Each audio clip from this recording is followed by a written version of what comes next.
Hello friends, and welcome to the channel. My name is Ryan Abear, and this is where I share some of my insights. And I'm sitting in my favorite place, which is my back room. It's a small room where I do my journaling and my thinking, and I'm having a cup of coffee. So I'm glad that you could join me on this Sunday morning. This is coming out on a different day, but it's Sunday morning as I'm recording this.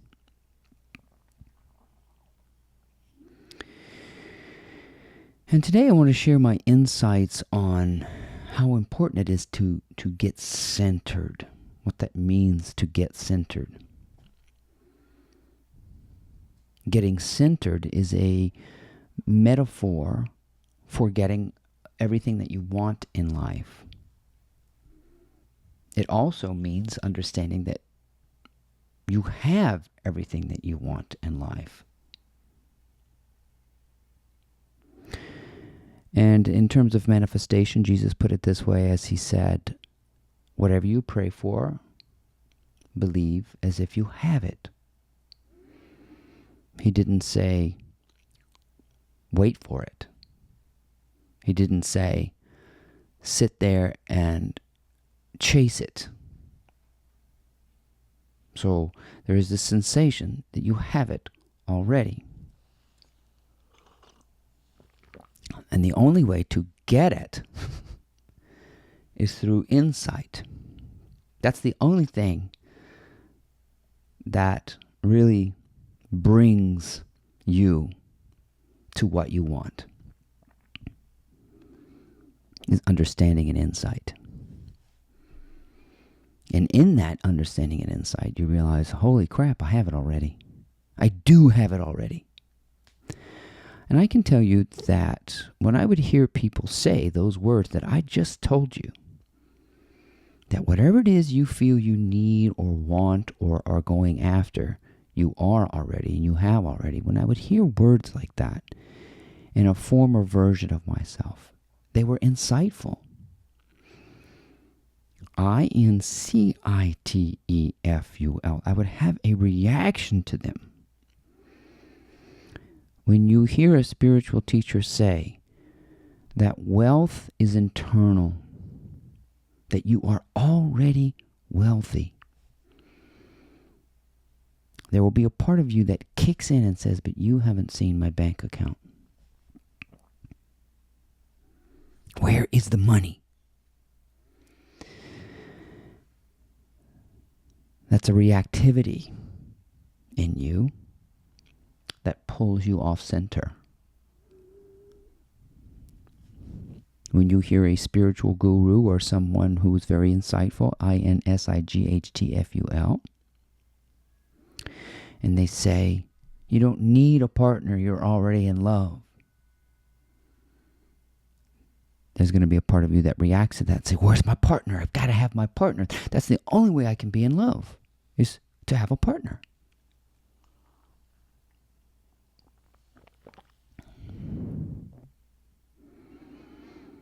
When you tell someone that the health that you think is missing out of your life is already here, waiting for you to get centered. That's insightful. INCITEFUL. In other words, it seems to be a conspiracy theory. At first, truth feels like a conspiracy theory because you have truth seekers who figure it out, who understand it, and then deliver it in a message, and it seems to be fighting words. Of course, Jesus understood that too, because he said, I've come to bring a sword. It pierces, it hurts, but it leaves something behind. When somebody speaks from the depth of their being, it hurts at first because it's got to penetrate the surface. See, a person who has found that depth in themselves has cocked back the arrow deep. Release the arrow And it's able to go through the surface, and it pisses you off first before it leaves a deep impression upon you, called truth.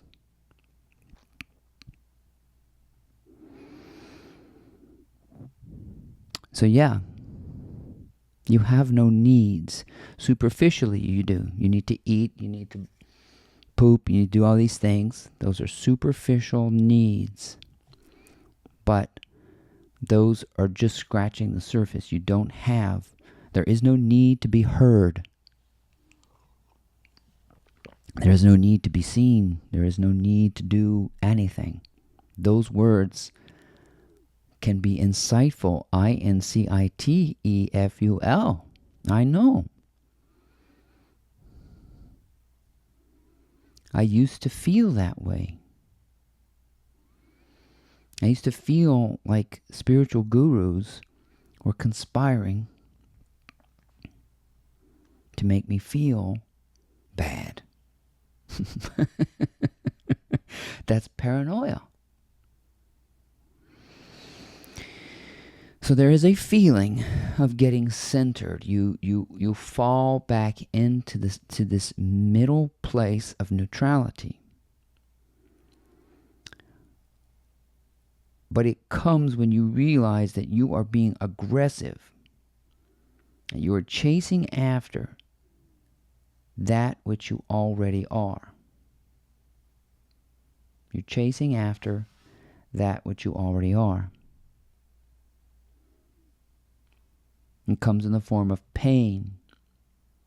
And there are two ways to experience suffering, but they're both related to something called aversion.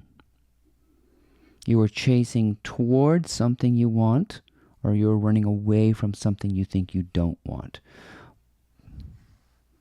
Those are two ends of the same stick, and it's related to aversion.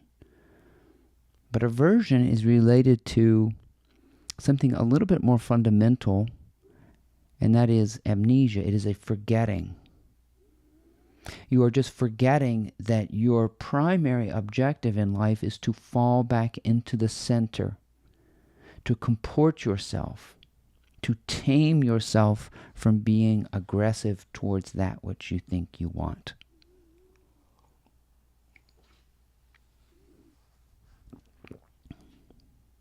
It's a constant tug when you're in pain.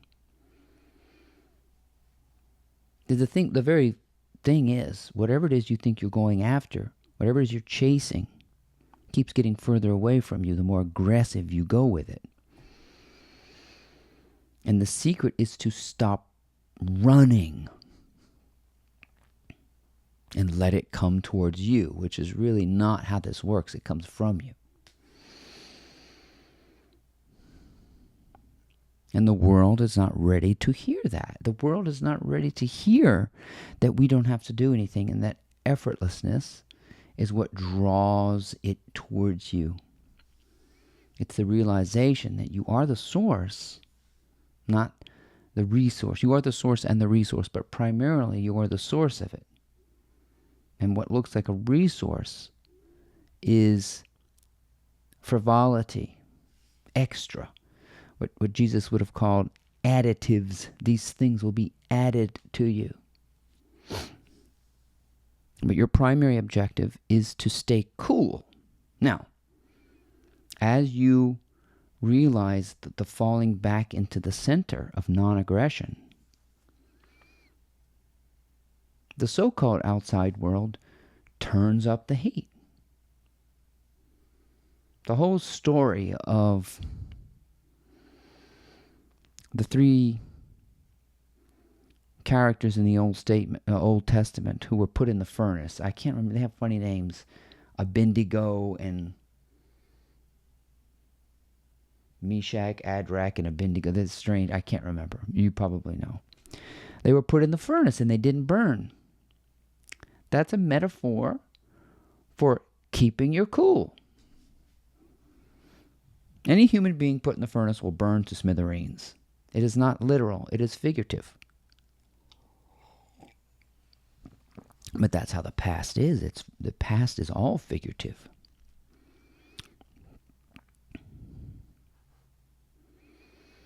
If you think about your own memories, they fade. I can think about my grandmother, and I don't remember her literally. I remember her figuratively, meaning I remember the essence that she left behind, what you would call the imprint, the impression. So the past disappears, but there is something that is left behind, a trace. That's what an impression is. An impression is an indentation, a hole. And that hole gets deeper and deeper and deeper and deeper and deeper. And that is where your true heart is. You know how Jesus would always say stuff like, very truly I say unto you. Very truly. Which was a way of him saying, from the bottom of my heart, I am so sincere in what I am telling you. And sincerity is penetrative. It pierces, but it hurts a little bit at first before it heals. It's like pulling back the arrow.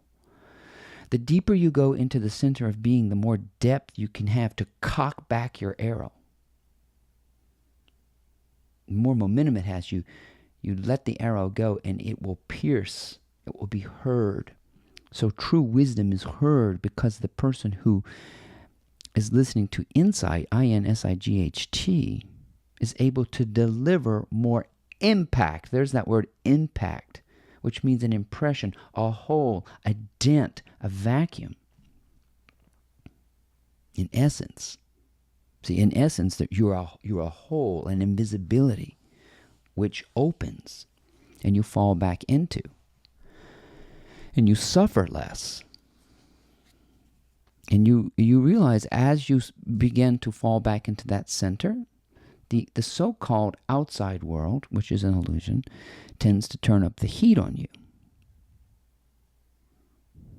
Tries to burn you up.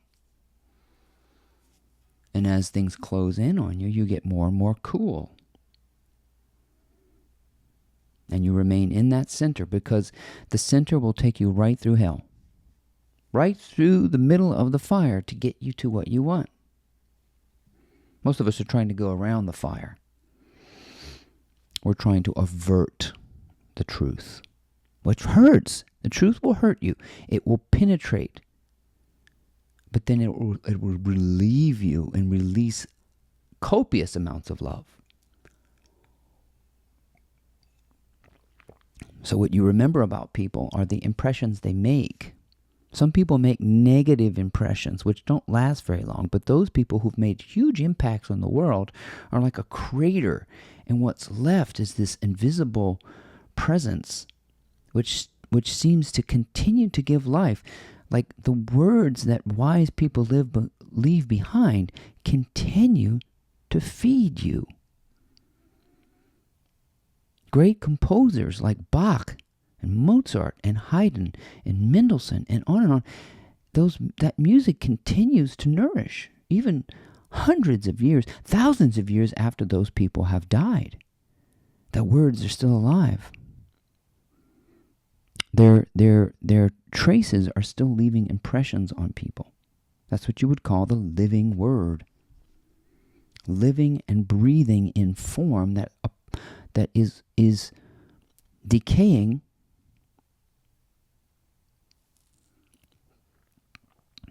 but that impression helps you sink into the depth of yourself. And stop pulling, averting, pushing, aggressing, targeting, being a wild beast. Your primary purpose is to stop being a wild beast.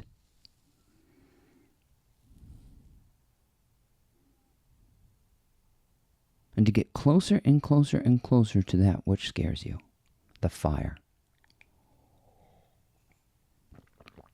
And that which consumes you or burns you up is the same that brought you here. One and the same. Death and life are one and the same. Birth and death are one and the same. You essentially do not need anything. You are wealthy beyond measure. And there is no need for aggression. There is no need to save, hoard, protect. And that you are truly okay. Okay has a root in, okay was one of those catchphrases, but it essentially means all is correct. So in that realization that all is correct, you are needless. In that sensation that all is correct, you are wantless. And in that sensation that all is correct, there is no lack. There is no lack. There is no chaos. There is no fear. Now, very truly I say unto you, those words, my insight, is as sincere as I can possibly be. There is a state of being that is non-fearful and completely okay. But it might not begin until you get into your 40s.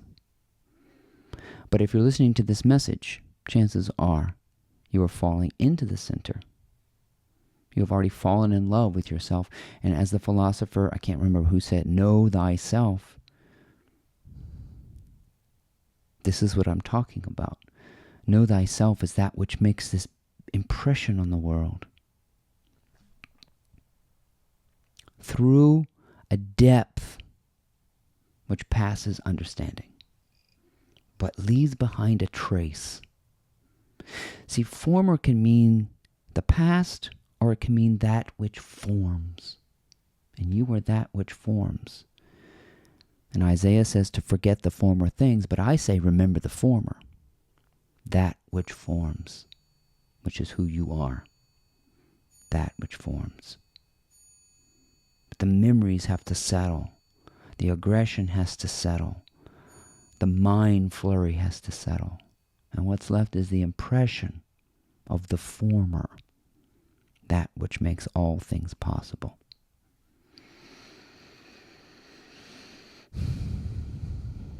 You have it. You are it. You don't need it. That starts as insight first. I-N-C-I-T-E pisses you off. And then it becomes insight. I-N-S-I-G-H-T. And it comes together as truth, and all is okay. All is correct. There's no fixing. You're fine. You're more than fine. We're all more than fine. I thank you for your attention. I hope you found this message helpful. My name is Ryan Hebert. If you want some more insights, read my daily blog at mymorningmotivator.com. We'll see you guys next time.